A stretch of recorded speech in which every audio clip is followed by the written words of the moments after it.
Thank you, Jenny. All right, item number 11.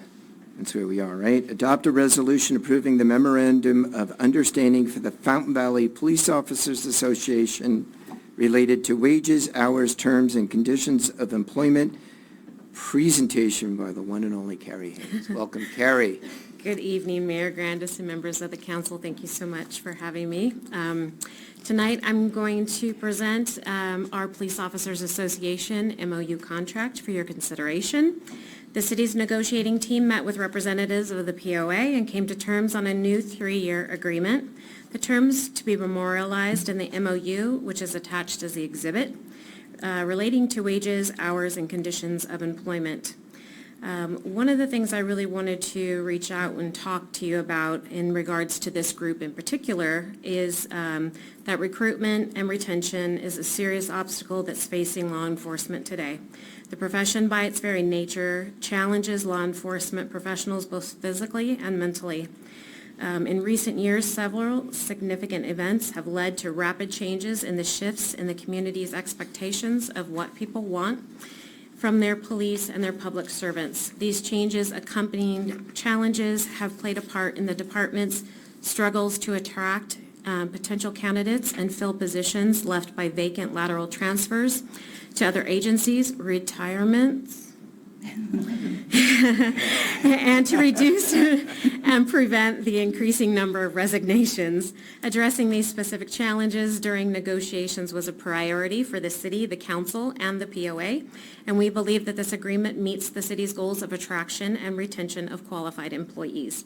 If adopted, the MOU would be effective July 1st through June 30th, and the terms of the new POA contract are on this first slide, which is the term would be July 1st through June 30th, 2027 for 3 years. COLA increases would be 4% each year for 3 years.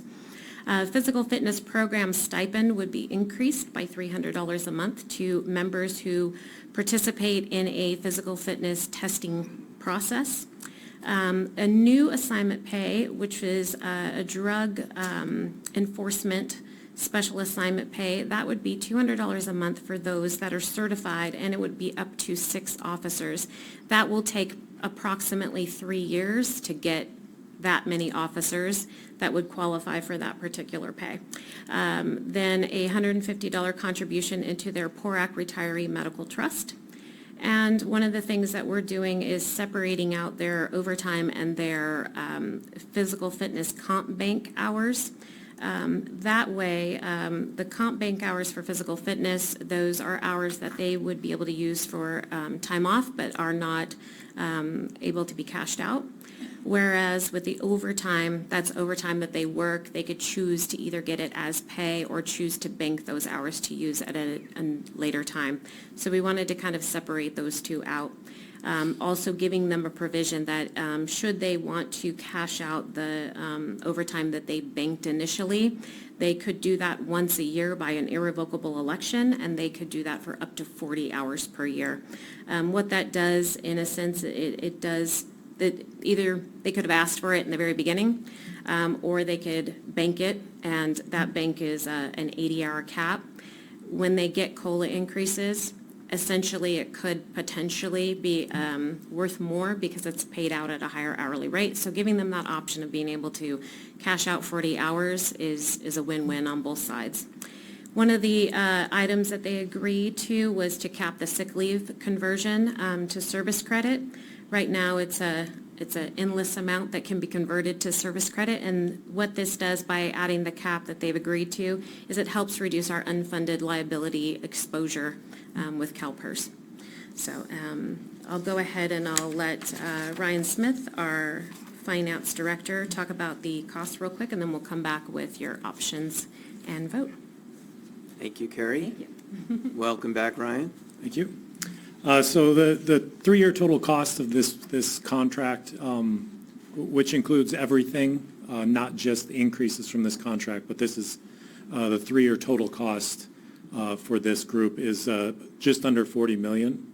The increased cost over the baseline for this 3-year contract is 13.99%. And these projected costs have been included in the proposed budget that we adopted at the last council meeting. and then any subsequent year costs will be included in those years' budgets. And I think just a couple of quick points. During this contract negotiation, we didn't increase any of the percent-based special pays, which is a win for the city from a long-term cost standpoint. In addition to the limiting the sick leave conversion to CalPERS has limits our long-term liabilities with our CalPERS pension, which is something that we're always working with constantly to try to keep those pension costs down. So that's kind of a quick rundown of the finances. And did you have anything else, Carrie? Okay, so alternatives for your consideration are adopt a resolution approving the MOU for the Fountain Valley Police Officers Association related to wages, hours, terms, and conditions of employment. Alternative 2, do not adopt the resolution approving the MOU. And the city's recommendation would be alternative 1. And we're available for any questions you may have. All right, thank you, Carrie. So first off, thank you for all of your hard work on this, both you and the entire team that worked on this. I want to thank the POA as well. I thought they were reasonable in very reasonable in their requests, and that's appreciated. It's a real partnership we have with the POA, and that's great. It's in line pretty much with what we're trying to do with all of our employees. So this kind of falls in line. And there's another factor that fits into this, and that is the fact that trying to hire police officers right now is really tough. And we have to give fair wages. This is fair on both sides. And they also gave up a couple of items, on their side, and they cooperated back. So I just want to thank both sides on this one. This was a good one. Any other comments? I move that we adopt alternative number 1. I'll second. Okay, we have a motion approved by Vice Mayor Bowie, second by Council Member Constantine, and I very emphatically vote yes on this one. Item number 11 passes 5-0. Thank you very so much. You really did tremendous work on this. Thank you. Thank you. Thank you.